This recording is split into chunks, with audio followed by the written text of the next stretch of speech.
leaves no listener behind.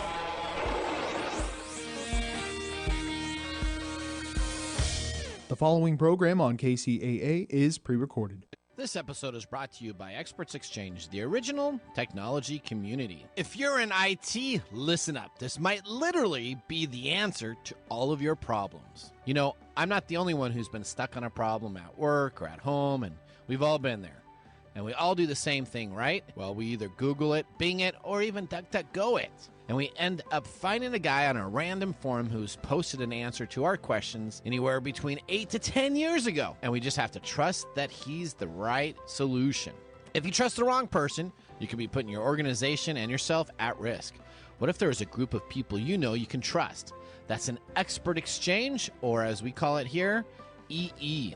EE is a community of thousands of tech professionals who have been helping each other solve problems for over 25 years. Many of the members are highly accomplished with titles like Microsoft MVP, Oracle Ace, just to name a few. You don't have to be an expert to be on EE. All you have to do is be willing to help. No one can be an expert in everything. That's why you need to surround yourself with people you can trust. Right now, listeners to Tech Time Radio can join EE completely free for 7 days. All you got to do is go to e-e.com to get started. That's right. All you got to do is go e-e.com and make sure you let them know Nathan Mumm at Tech Time Radio sent you on over there. Broadcasting across the nation from the East Coast to the West, keeping you up to date on technology while enjoying a little whiskey on the side. With leading-edge topics, along with special guests, to navigate technology in a segmented, stylized radio program. The information that will make you go, Pull up a seat, raise a glass with our hosts as we spend the next hour talking about technology for the common person. Welcome to Tech Time Radio with Nathan Mumm. Welcome to Tech Time with Nathan Mumm, the show that makes you go, Technology News of the Week. The show for the common everyday person, broadcasting across the nation with insightful segments on subjects weeks ahead of the mainstream media.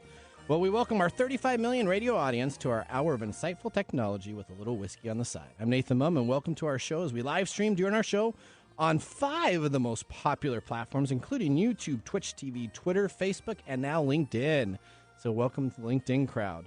Now, you can always encourage us by watching and then deciding to go and do a tweet on Twitter with hashtag, or as they call that, the pound sign back in the day.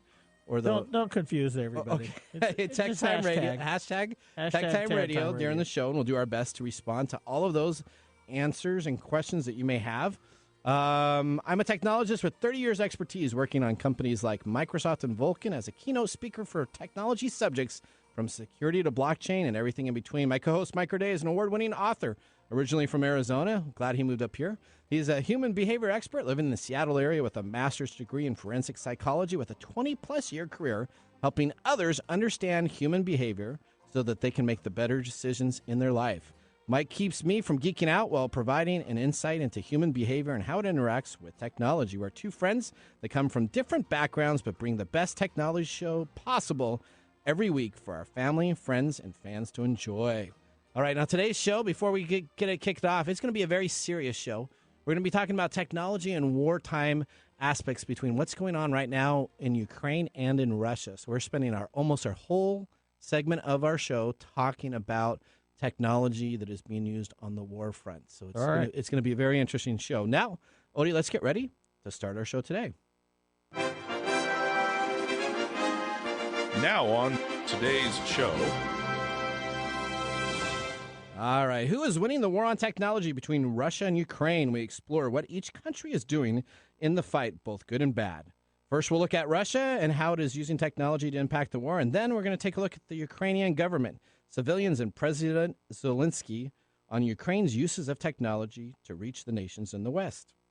Welcome to our special wartime technology segment with our guest, Nick Espinoza, joining us all the way from Chicago. He's been ready to go. We've been spending a lot of hours planning this show, so we're very excited about it. We have an excerpt from Nick's interview with Ukraine's Member of Parliament, Inna Sovcin.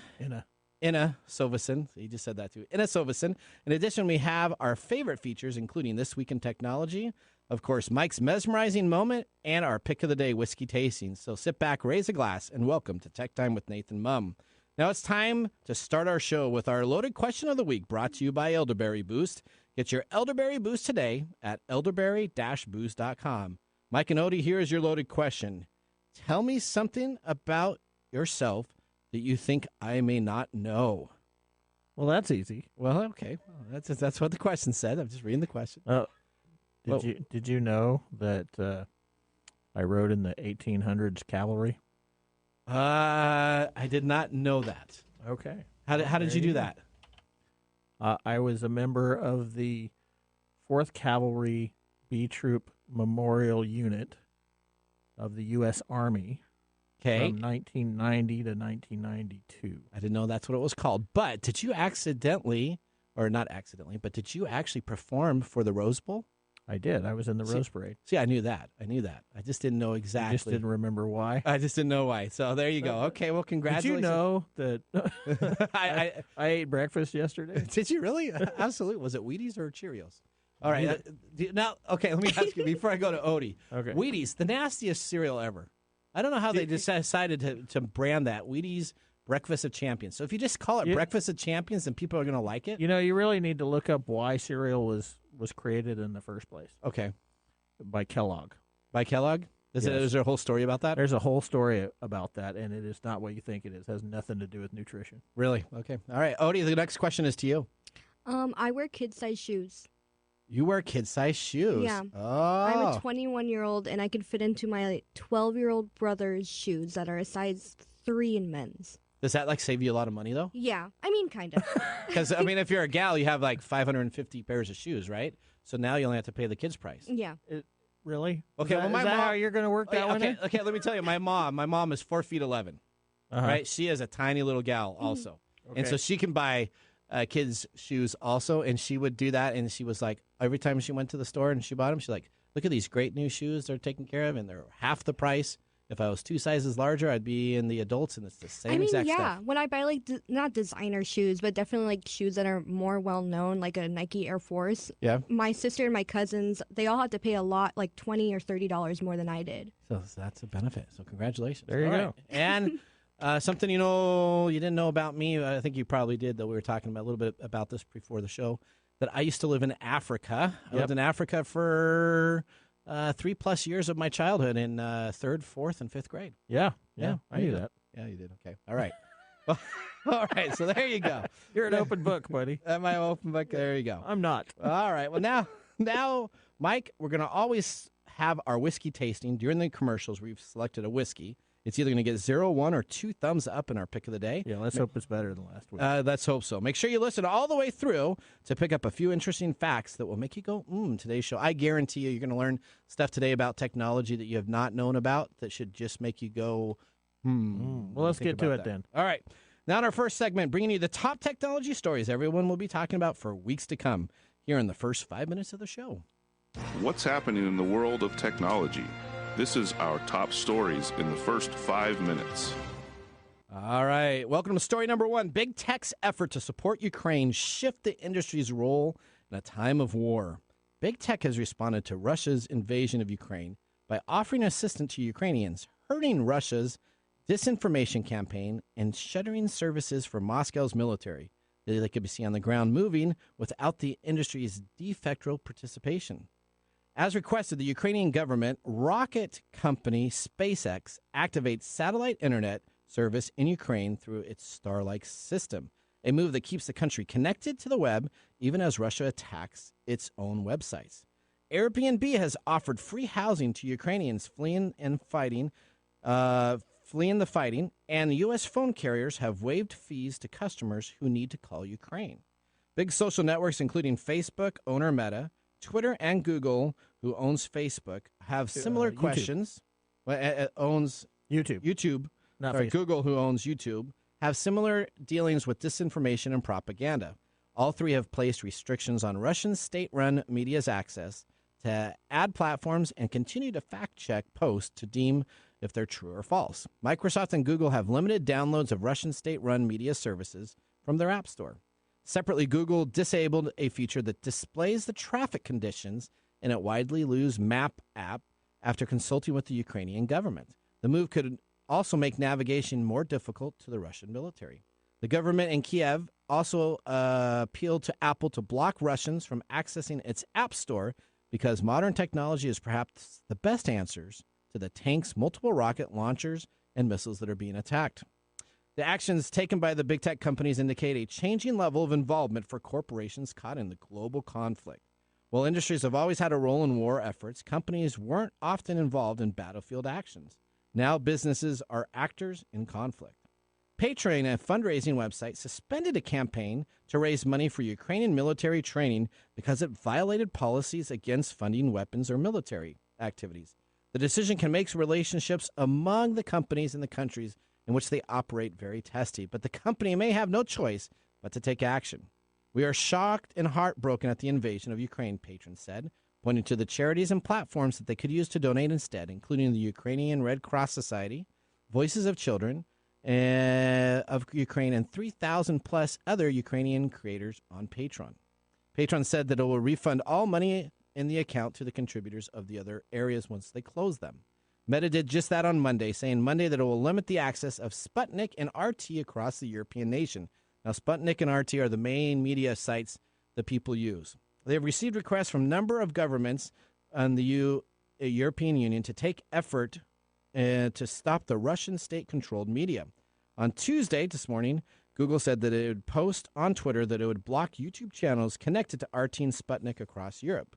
Google, the video giant's parent company, didn't immediately respond to questions, but the RT main channel on YouTube has more than 4.6 million subscribers, while Sputnik has over 300,000 subscribers no longer getting stories. Mm. So this is the real first war time. This is how we're seeing global connectivity access information that we really didn't have access to years ago. Yes, And right. the responses, and now it's just whether or not this is going to assist or hinder. So I'm going to ask Nick, coming on up here, if there's something that we can do, because the internet, right? So everybody expects the internet to always be open. Mm-hmm. Do you know that you could actually take the IP addresses of Russia and actually block them on the internet chain, and then they would be stuck only within their community themselves and not able to relay back and forth? So when does the internet, is the internet a public entity that everybody has access to, or could you shut that down also? Well, the internet is more complicated than we ever imagined it would be. So that's a question that I think would take a lot more time to answer. That'd probably be a whole show on itself, just that one question itself, wouldn't it? It might be 80 shows. 80 shows. All right. Story number 2, real quick. Anonymous, the hacker collective that has declared cyber war on Russia. Let's listen to the threat that the group sent to Russia and Vladimir Putin's regime. Greetings, citizens of the world. This is a message to Vladimir Putin from Anonymous. Mr. Putin, the ongoing invasion of Ukraine has shown that your regime has no respect for human rights or the self-determination of your neighbors. Members of Anonymous have declared cyber war against your aggressive regime, with numerous government websites being taken offline in the past several days. All right. So the group has claimed credit for hacking the Russian Ministry of Defense database and is believed to have hacked multiple state TV channels and shows that were pro-Ukrainian content. A tweet from the account linked to Anonymous at their Twitter account essentially said, the cyber conflict has been fought in the shadows, but in the case with Russia's invasion of Ukraine, it is a group that calls itself Anonymous that has made the most public declaration of war. The group has claimed credit for several cyber incidents, including the distribution denial of service attacks, where sites are rendered unreachable by being bombarded with traffic that has brought down government websites for Russia Today. The state-backed news service says that their denial of service attacks still appear to be working, while the official sites for the Kremlin and Ministry of Defense still inaccessible at this time. So you now have a whole different region going on, and in the dark web and on the internet, it's a very tight-knit community of developers and hackers. And now you have essentially a large hacking group, Anonymous, that has essentially said, Russia, since you're going to war, we're actually going to do everything we can to hack into your information that's available there. That's very interesting, and I wonder if this all of a sudden starts opening up other issues to come moving forward. Anything that we do that's the first of something always opens a door to the more of something. So So this if is we open the door to if this is a door that's opening and it's a first, it's not going to close again. That's how we are as humans. so, but it's not really like a state sponsored because this is individuals that have decided to come together and attack a country itself. So is this something that we're happy about as a technology community, or is this something that really kind of worries us? Because if we open this up now, what's to say if I don't like something that the U.S. does, I'm going to decide to I think to that do would them be also. both. Okay. If they can, like I said, we're seeing something that I don't know that anybody was prepared to see, or maybe people have been planning for this or not. But we're seeing a whole new aspect of conflict around the world because everything's so close knit and information travels so quickly. We're seeing a lot more instantaneous sort of reactions to this. So this is apparently a very unpopular thing that's going on, right? The war, yes, I would think so, yes. And so if we see these folks acting in that regard and taking revenge on Russia, yeah, what's to say they're going to be not decide to do that against Poland or Ukraine or France or anybody else that has an issue? Anybody else, right? So I don't know. What are Like so, I said, so my other question is, once we open a door on something, Pandora's it box never is open. closes. Yeah. So remember the beginning of the year here, we talked about Russia that took all these Russian cyber gangs and decided to dismantle them. Where are all these people now? Oh, they're working for the Russian government. We're going to be asking Nick about that specifically because all of a sudden they disappear, and then Russia does this big thing. Oh, we stopped this, we stopped this, we stopped this. But all of a sudden they've disappeared, and now Russia has all of a sudden this great cyber criminals that are attacking other places. That's right. I'm sure that all this cyber stuff that's going on is not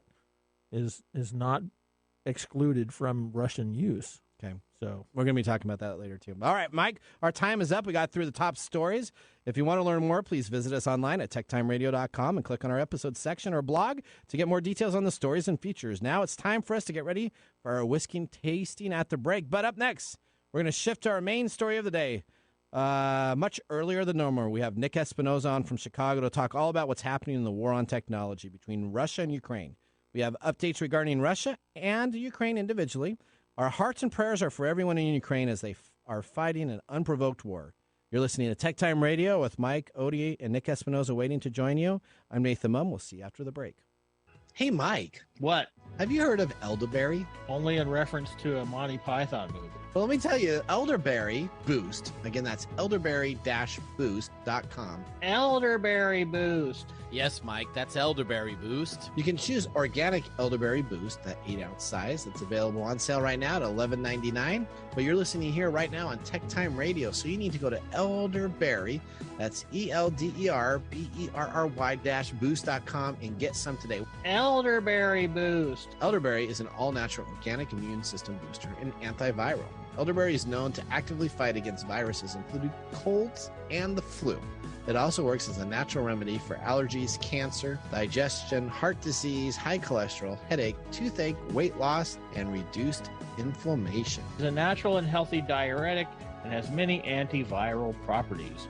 While it is famous for fighting the flu, it is effective for any illness. Elderberry Boost was created to provide a quality organic elderberry to their customers. After searching years ago for a perfect elderberry syrup, none could be found, so they essentially created their own homemade recipe. If you would like to get 15% off your first order of Elderberry Boost, just put in the discount code TechTime at checkout. Again, that's elderberry-boost.com. Elderberry Boost.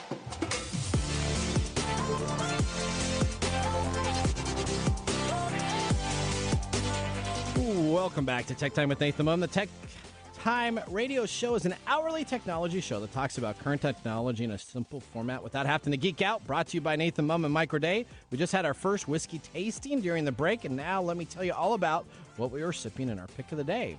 So we have chosen the Hardware Distillery Small Batch Whiskey. This is from a very local, small company here in the Pacific Northwest. It's 84 proof. It's $33.99 for a 375 milliliter bottle. As you can see here, that's our size. And if you get the normal size that we get, our 750 milliliter, you're about $68 to $70. So it's kind of a premier whiskey. It's from Washington. It's distilled from water from Mount Olympus and the Hood Canal watershed on the Olympic Peninsula. Handcrafted in a copper pot still, this spirit has been breathed with salt air from the shores of the beautiful Hood Canal.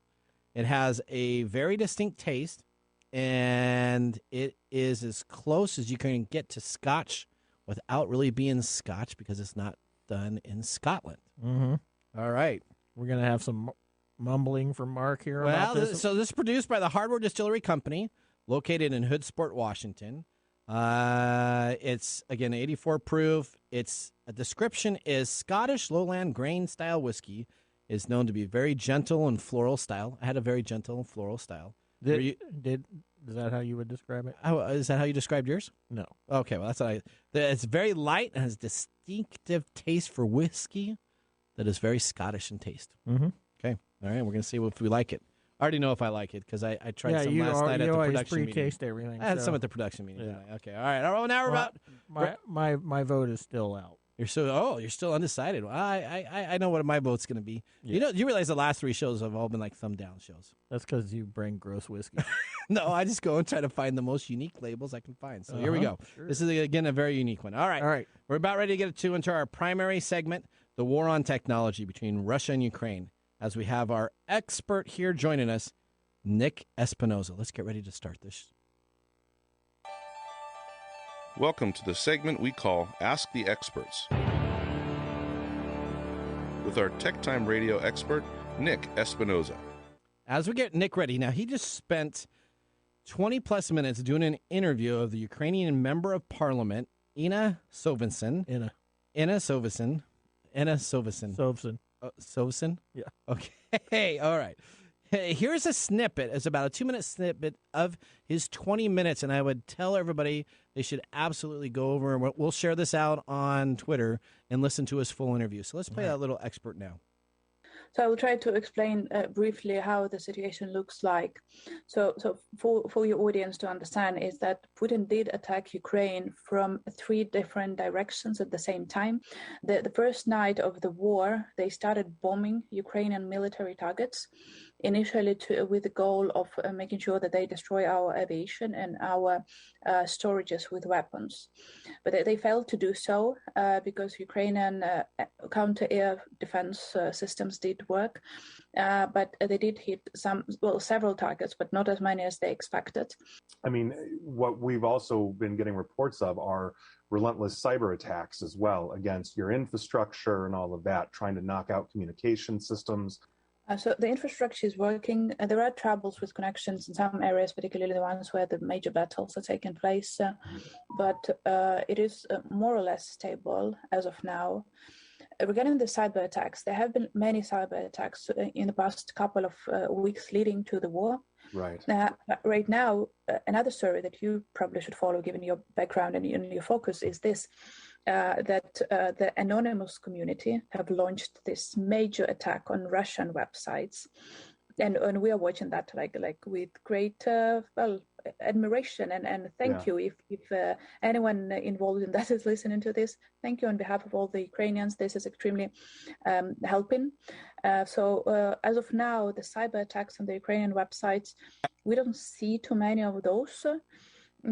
So it is better than it used to be. So actually now we are fighting back in terms of cyber warfare to a very big extent. If you're in the United States and you're listening to this, call to your congressman, write an email, go to a rally in support of Ukraine, and do voice those demands on the Ukrainian side. All right. Okay. So there you go. That's a couple minutes of the large extended 20-minute deal. So we're bringing Nick Espinoza on the show. Nick's a regular contributor to Tech Time Radio, so hopefully he's coming on up here. We're going to talk about a lot of this cyber. As you can hear in the interview, cyber attacks are coming from Russia, right? And they're going to Ukraine, and Russia's attacking many other just global bombardments of different items. They have software that they're putting out to WordPress sites, to many different sites trying to take people down. And then now you have Ukraine that's kind of fighting back a little bit with their support from, as we talked about earlier in the show, Anonymous deciding to kind of hack away at Russia and get some information, and other people that have been pulled into this. So, Nick, thank you for joining us. Thanks for having me. Yes. Nick, that was a great interview, and we're going to talk, make sure people have a chance to listen to that fully, the 20 minutes of that after we talk to you currently what's going on for Russia. Now, I want to talk about the technical aspects on both sides of this war, right? And I'm going to try to be respectful as much as I can. I firmly support Ukraine's leadership and the innocent people that are being attacked, so I'm very biased on some of the stuff here with my personal opinions. But we're going to just talk about the technology, and as the technology that's being used by both Russia and Ukraine during this time. So let's start with Russia, right? So what is it like for the current Russian citizen waking up today trying to use technology? What has their life been changed from what they had a week ago to what they're doing today? Well, I think it's important to understand that we oftentimes essentially take for granted the technology that's around us, meaning we wake up and we know things are going to work. We can turn on Netflix and watch something as we get ready for work or do whatever we want to do. This morning, and also for the last couple of mornings, essentially Russian people have woken up to not having major social media from the West be available, not have streaming systems be available, cyber attacks against their banks. We're seeing runs on the banks as well that are a serious problem. They're also waking up basically bankrupt because their currency is now less than 1 cent per ruble compared to the US dollar.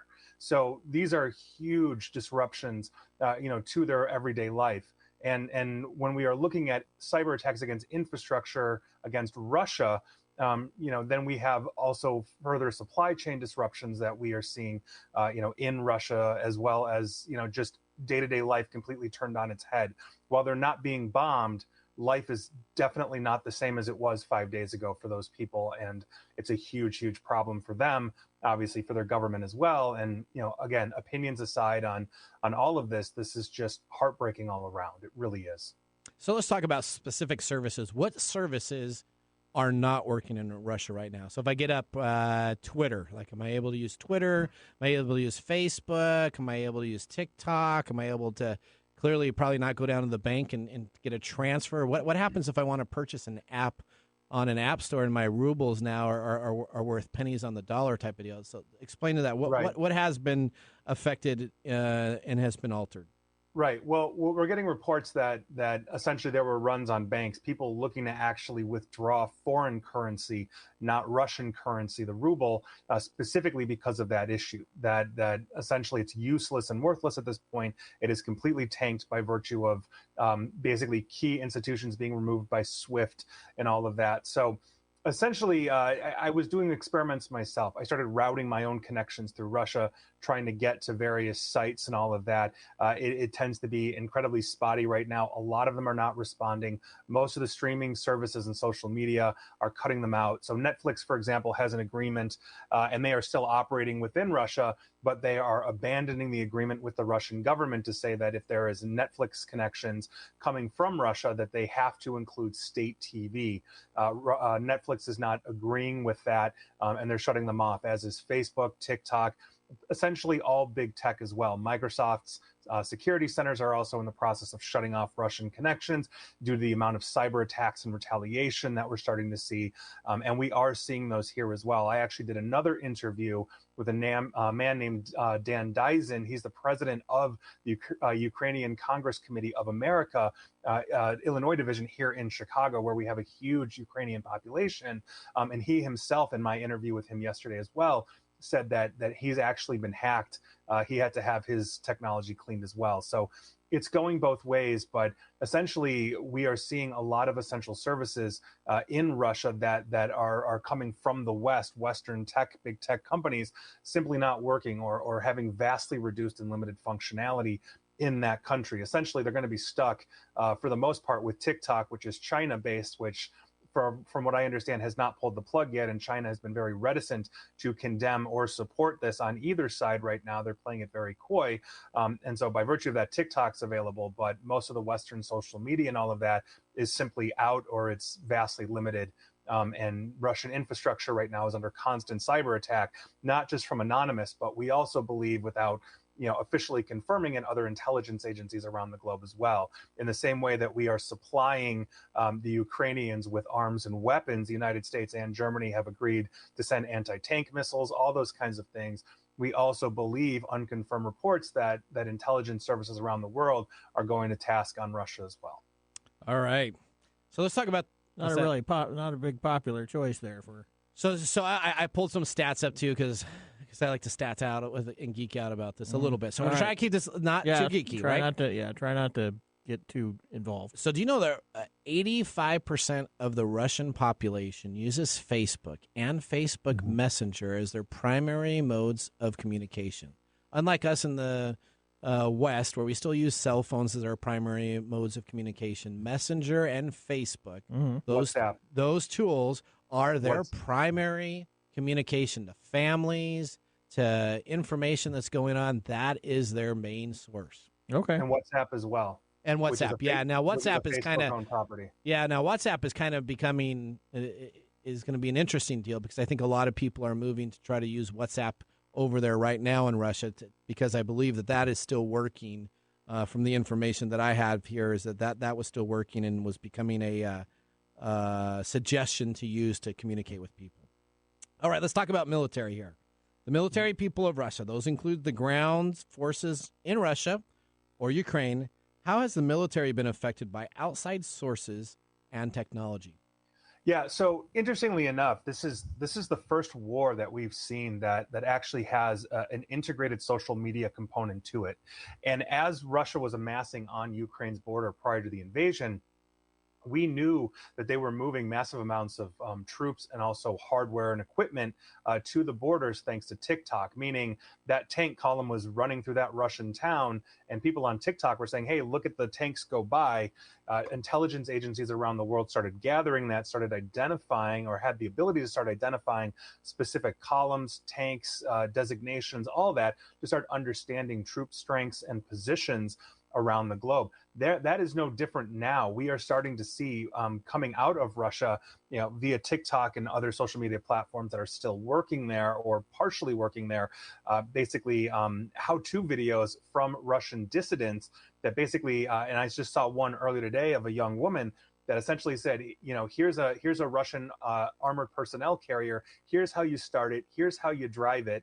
Here's how you go on. And she is broadcasting that to the citizens of Ukraine, basically meaning if you're able to take over this equipment, use it for your own purposes. And so this is a war that is unlike anything that we've seen in the sense that we are seeing a lot of these things in real time. A lot of the videos that we're getting are not coming from the CNNs and the BBCs of the world. They're coming from citizen journalists. They're coming from brave Ukrainians that are sitting there filming this. And in terms of Russians as well, it's very hard to position when anybody that's within earshot or eyeshot, I should say, in a camera can broadcast literally to the world to say, hey, here's where they are, here's where we're going. On top of that, coordinating communications, especially through things like satellite, could be a very precarious thing for the Russians because we have the ability to start hacking and knocking out satellites. It's something we are conversely aware of and concerned about here in terms of retaliatory attacks against Russia.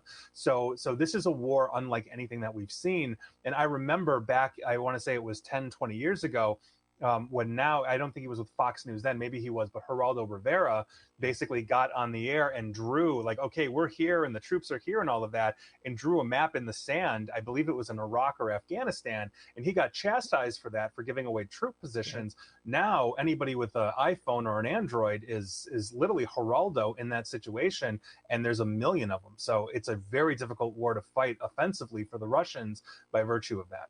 All right. So last quick question. How is the infrastructure technology? So if I was to open up the server arrays and the networking configuration of Russia's infrastructure, is it up to date? Is it a little dated? Where is their current infrastructure before they decided to go to war that they had available to them?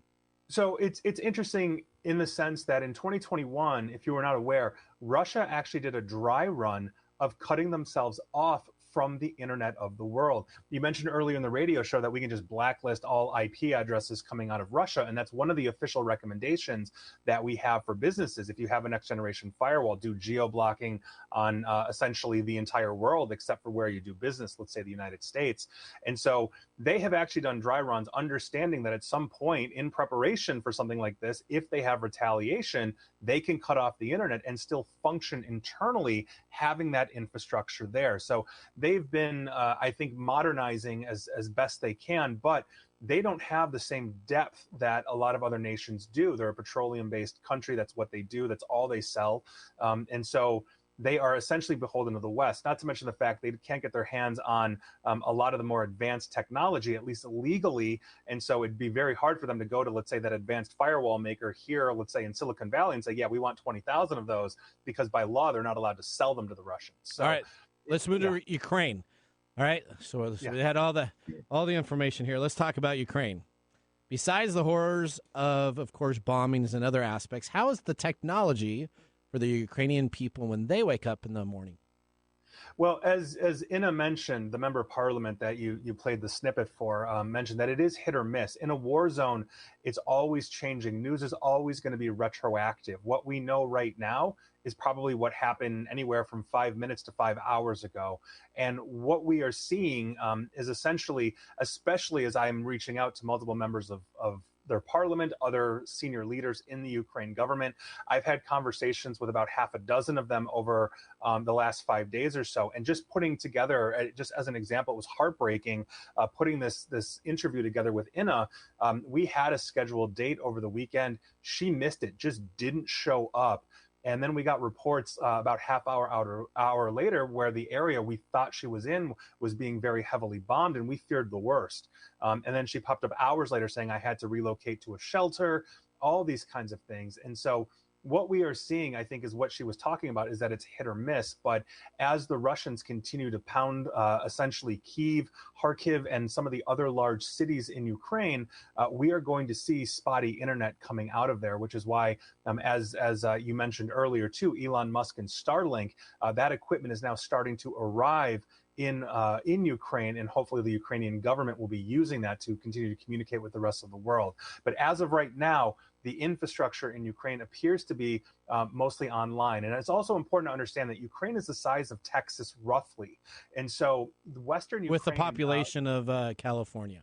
Yeah, right. So the population of California and the size of Texas. Yep. Right. And so Western Ukraine right now is fully online. And so if basically others in Ukraine can get relayed messages to Western Ukraine, they can then broadcast them out as well. And that tends to be a bit of a lifeline here as well. But it's a messy situation. As I'm talking to you, essentially we are getting reports right now, as we are keeping up to date here, that essentially the Russians are relentlessly missile attacking Kyiv right now, the capital. So we'll see where that is. But as it stands right now, a lot of the infrastructure is still running, and we're very grateful for that. All right, now for the military of Ukraine. What technology are they using, and how are they using this to communicate out? Yeah, well, like all governments, they have internal hardened systems that allow their defense forces to talk to each other to help coordinate. Part of anything in cyber warfare or warfare is essentially to attempt to make your enemy deaf and blind before you attack. And so if they're able to knock out, the Russians are able to knock out that infrastructure, and the Ukrainians would not be able to coordinate, it would be much easier for them on the ground. We have seen the exact opposite, where the Russians have not been able to essentially make the gains they thought they would. The Ukrainians have been dug in. They've been coordinating excellently so far. And so we know that a lot of the hardened infrastructure that their defenses are using have to be up by virtue of that, as well as specialized radios, encrypted radios that broadcast traffic. So for example, here we have emergency networks in the United States called P29. The Ukrainians are going to have something very similar to that, if not P29 itself. And so as we are looking at these things, they have been holding their own and maintaining this. But again, as the bombings happen, we have to expect that some of that is going to go out, not to mention the 40-mile long tank column heading to Kyiv as of a few hours ago. So it's going to be a very harrowing couple of days. All right. So last question. Ukraine was massively attacked by Russia, right? So here's my loaded question, right? My loaded question for Nick. Interesting that all of the cyber criminal gangs all kind of got captured by Russia 2 months leading into this war itself, right? So it does look like some of the signatures that have been put out and some of the processes may have been from some of those existing groups. As a cybersecurity expert, what is your feeling on how Russia is attacking on the cyber front, and what type of experts do they have? Right. So when we're looking at it, some of the largest groups, and actually when I was on the last time, I think it was the last time actually I was on the show, I talked about Revil that was essentially arrested.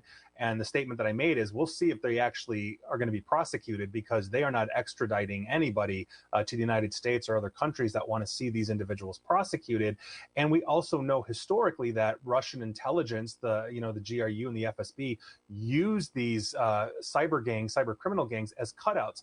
They give them essentially free rein, a blind eye in the infrastructure to allow them to do whatever they do, knowing they can be leveraged for these kinds of things. So it would not surprise me in the least if essentially they are evil and other groups were essentially told, hey, now you're working for us. Now you've made a ton of money and now you're on our payroll 24/7 because you are going to have to defend the motherland here. And so I have no doubt whatsoever that a lot of the signatures, tactics, and indicators of compromise that we will be seeing in the next couple of weeks as we start basically banking on and hunkering down for retaliatory attacks here in the West, the United States, and our allies, they're going to have signatures that are going to be very similar, if not exactly the same, to a lot of these gangs. And I'd put money on it. I really would. All right. So let's tell, how can people contact you, and how can people get that interview? Or listen to that interview that you have done with the Parliament of Ukraine. In a substance. So, you can go to my YouTube channel, youtube.com/Nick Espinoza, and you'll literally see me there. And it's like one of the first videos. It'll be in the top left of the playlist as well. So go ahead and watch that. I really recommend everybody watch it. And I don't usually ask to share, but please share that. It's just so important that they get the word out right now. You can also connect to me on LinkedIn at /Nick Espinoza, or you can follow me on Twitter at /Nick AESP. Nick AESP. I have all that there, as well as other interviews I've done and more interviews I've got with Ukrainian members that I'm lining up right now. So Nick, do you think the Russian government vastly underestimated the backlash that they're getting from all these different avenues of cybercrime? Yes. Yes. And the real indicator of that is we've known for some time that Vladimir Putin himself has been essentially shifting the economy of Russia, as well as moving his wealth into places that he believed would essentially harden them against any kind of retaliation. I don't think that they were I don't think they had the understanding that NATO would galvanize in a way that it hasn't galvanized in decades, that essentially the European Union itself would step in and say, you know what, take all the refugees where you want, Poland, we're going to pay for this. I don't think they were expecting this massive united front against them or at this level. I don't think they were expecting their economies to crash in the way that they did. He was expecting that he had hardened and shifted the economy enough. And the proof of that is the dry run they did last year, cutting off Russia from the world temporarily just to make sure their intranets would work.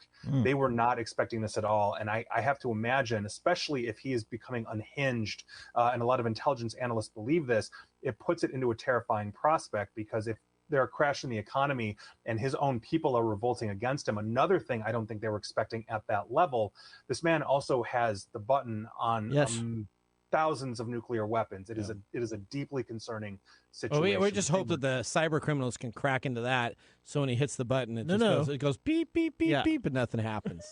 That would be nice. That would be nice. I don't think that's the case, but yes, that would be nice. Yeah, that would be nice. All right, Nick, we are running out of time. We're going to see how the technology aspect in this war continues. We may have you back on in a week or so, depending on how things change. But thank you so much for taking time out of your day to join us here on Tech Time Radio. Thank you. Thanks, Nick. All right. Well, that ends our segment, Ask the Expert. But when we return, we have This Week in Technology with a little bit of an Apple bite. See you after the break. Hello, my name is Arthur, and my life's work is connecting people with coffee. Story Coffee is a small batch specialty coffee company that uses technology to connect people to each product resource, which allows farmers to unlock their economic freedom. Try our Medium Roast Founder Series coffee, which is an exotic bourbon variety that is smooth, fresh, and elegant at storycoffee.com. That's STORIcoffee.com. Today you can get your first bag free when you subscribe at storycoffee.com with code TECHTIME. That's STORIcoffee.com. Hey, Mike. Yeah, what's going on? Hey, do you ever feel tired, have a headache, or maybe a little bit under dehydrated? Yeah, I get told that I need to hydrate more often. Guess what, Mike? I have a solution for you. What is it? Hydronique Hydration. The electrolyte power drink packets are available for you now.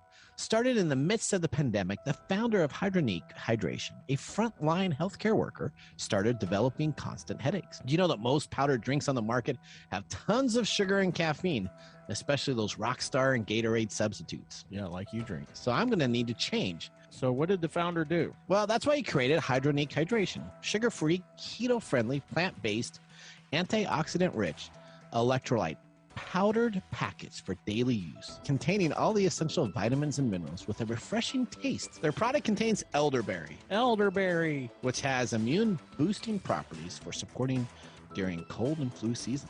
Hydronique Hydration electrolyte powder packets can also fit in your bag or suitcase when traveling.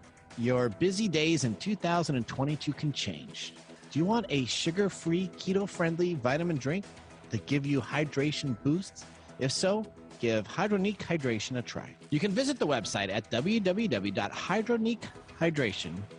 It's www.hydronique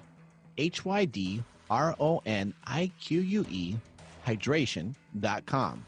That's the word hydration and unique mashed together. Or you can search for Hydronique Hydration on Amazon.com or on their own website at hydroniquehydration.com. Hey, Mike. Yeah, what's up? Would you like to buy a bigger home? How about retire earlier than you thought? Pay your children's education, make a big purchase, or any other big financial decisions? Isn't everybody? I think everybody does. And guess what? Fortunately, we'll help you make it simpler.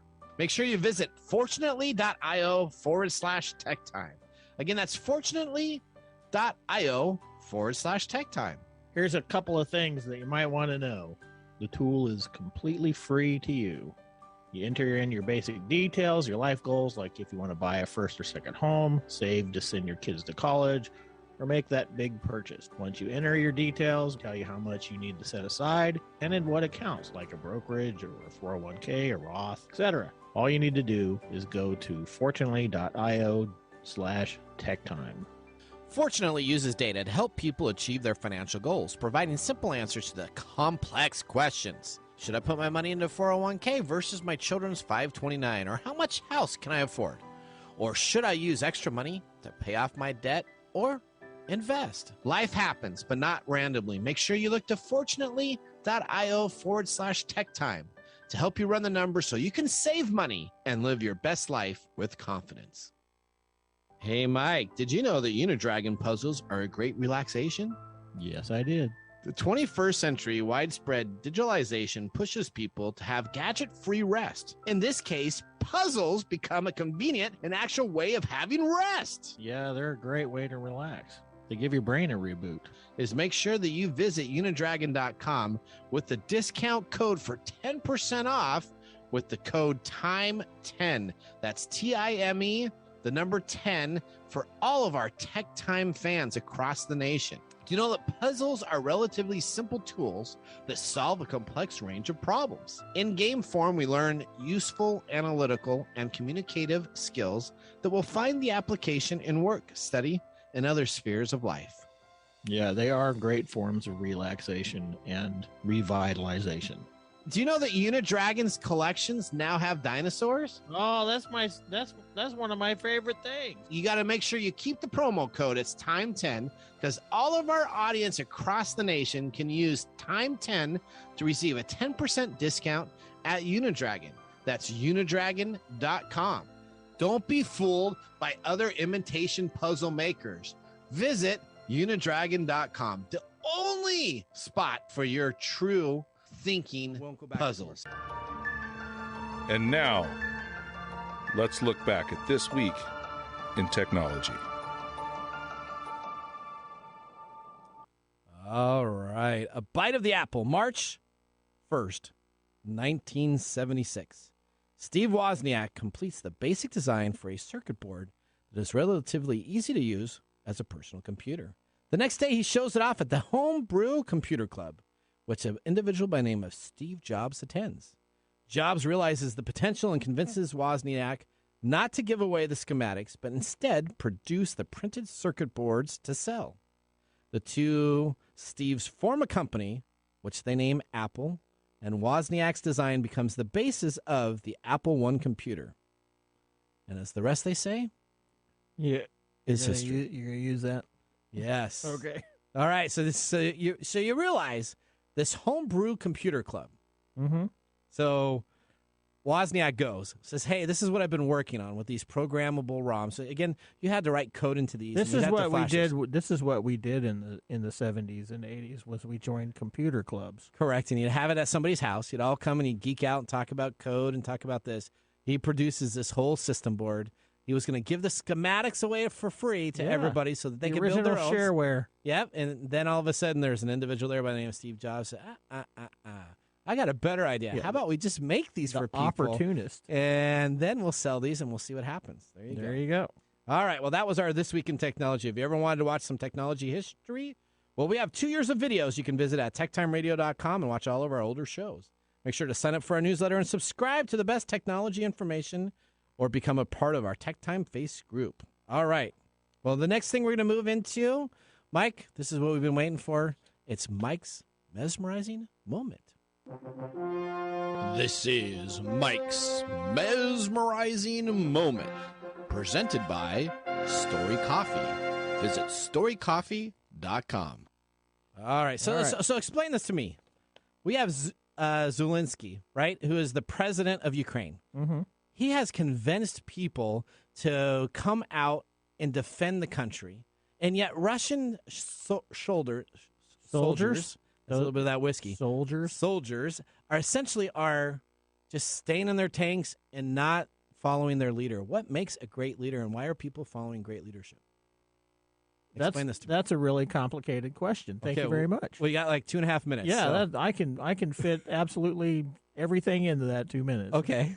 Yeah. Okay. So which we're talking about Zelensky, right? Yeah. So, and what makes a great leader? Well, there's a lot of ways but there's a lot of dynamics that are going on. The first dynamic is that their country is being threatened. Okay. Right? Their way of life is being threatened. So that's going to galvanize the population into doing something because of survival mode. They're going into survival mode. They're going to do that. Then they're going to be looking for somebody to help them make decisions. Okay. Right? Because as a group, a populist group, they're not known for being able to work on their own. Okay. So this is like the whole argument, where do you want to go for dinner? Yeah. Right?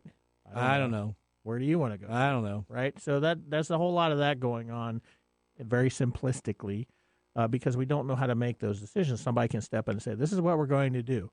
That helps give the folks in that group direction. It gives them a sense of comfort because somebody's taking that responsibility. It absolves them of the responsibility of making the choice because of whatever consequences that they may obtain. There's a lot of stuff going on there, so that's a really complicated answer. Now, the fact that the Russians are driving through and they're, we're getting a lot of these little social media posts where Ukrainian citizens are going up and talking to these people and they're convincing them to not continue. Convincing them not to do stuff. That kind of shows that the Russian army may not be as committed to this as some people think they are. So, the leadership from that aspect is, somebody has made a decision that is not popular, obviously, with the rest of the Russian state, and they're doing their jobs, but they're doing it as little as possible. Okay. So there's so much going on in those two dynamics, in those aspects, that just answering that question, I really can't do. So a leader giving direction to people is what people are looking for? Humans respond to leadership. Okay. Human beings are attracted to people who are confident. They're attracted to people who have answers. Okay. And so that is one of the reasons why a good leader can do. A leader at all can do things that even a bad leader can make changes. All right, well, let's get to our pick of the day.